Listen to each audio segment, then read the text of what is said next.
Hi families எல்லாரும் எப்படி இருக்கீங்க? எனக்கு 2 நாள் இருந்ததுக்கு இன்னைக்கு கொஞ்சம் பரவால்ல. ஸோ காலையில எப்பவும் போல எந்திரிச்சுட்டு நாங்க 2 பேருமே ஃப்ரெஷ் ஆயிட்டு வந்துட்டோம். வந்துட்டு டீ போட்டு குடிச்சிட்டு அதுக்கப்புறம் சரி ஃபீவர் டைம்ல ரொம்ப தொண்டை, வாயெல்லாம் ரொம்ப கசப்பா இருக்கு அப்படின்னு சொல்லிட்டு, நல்லா மிளகு ரசம் வச்சு, அதுக்கப்புறம் நல்லா சிக்கன் பெப்பர் அதிகமா போட்டு சமைச்சு சாப்பிடலாம் அப்படின்னு சொல்லிட்டு, நானுமே கடைக்கெல்லாம் போயிட்டு வந்துட்டு, எல்லாமே செஞ்சு சாப்பிட்டுட்டோம். இந்த மாரி சிச்சுவேஷன்ல தான் வந்துட்டு நான் ரொம்ப அதிகமா ஒரு பெர்சன் வந்து மிஸ் பண்ற மாரி ஒரு ஃபீலா இருக்கு. இதே நம்ம சைட்ல இருந்திருந்தா நம்மள இந்த அளவுக்கு விடுவாங்களா? அப்படின்னு யோசிச்சா தெரியல. ஆனா இந்த டைம் யாரும் நம்ம கூட இருந்து இது பண்ணிற மாட்டாங்களா? அப்படின்னு சொல்லிட்டு ஒரு ஏக்கமும் அது கூட சேர்ந்தே இருக்கு. ஒரு 3 டேஸா எனக்கு ரொம்ப கஷ்டமாவே இருந்துச்சு. என்னடா இது இந்த மாரி இருக்கே!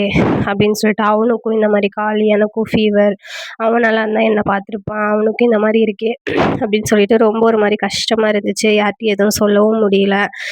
ஏதோ ரொம்ப பெரிய ஒரு இழப்பு மாரியே ஒரு ஃபீலா இருந்துச்சு. ரொம்ப அந்த டைம்ல நான் ரொம்பவே மிஸ் பண்ணேன்.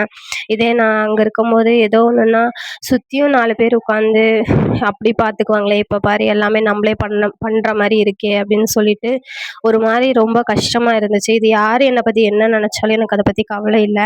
என் மனசுல இருந்ததுன்னு அவங்க கிட்ட நான் ஷேர் பண்ணியிருக்கேன். ஒரு பொண்ணுமே அத ஃபீல் பண்ணுவான்னு நான் கண்டிப்பா நெனைக்கிறேன். அந்த மாரி தான் எனக்குமே இந்த டைம் இருந்துச்சு. ரொம்ப கஷ்டமா இருந்துச்சு. இத நெனச்சு நான் ரொம்ப ஃபீல் பண்ணேன். அழுதுட்டே தான் இருந்தேன். அதுக்கப்புறம் சாய் தான் வந்துட்டு கொஞ்சம் ஆறுதலா பேசுனாங்க. "விடு பார்த்துக்கலாம். நான் இருக்கேன். நான் பார்த்துக்கிறேன்." அப்படின்னு சொல்லிட்டு கொஞ்சம் ஆறுதலா பேசுனாங்க. அதுவரைக்கும் கொஞ்சம் சந்தோஷமா இருந்துச்சு.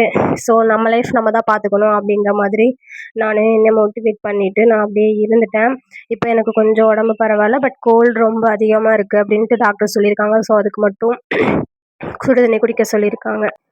நம்ம வீடியோஸை ஃபஸ்ட் டைம் பார்க்குறவங்க மறக்காம சேனலை சப்ஸ்கிரைப் பண்ணிட்டு பாருங்க. வீடியோஸ் பார்க்குறதோட ஸ்டாப் பண்ணிடாதீங்க. லைக் பண்ணி, கமெண்ட் பண்ணி, ஷேர் பண்ணி சேனலை மறக்காம சப்ஸ்கிரைப் பண்ணிக்கோங்க. நெக்ஸ்ட் வீடியோவில் பார்க்கலாம். பாய்.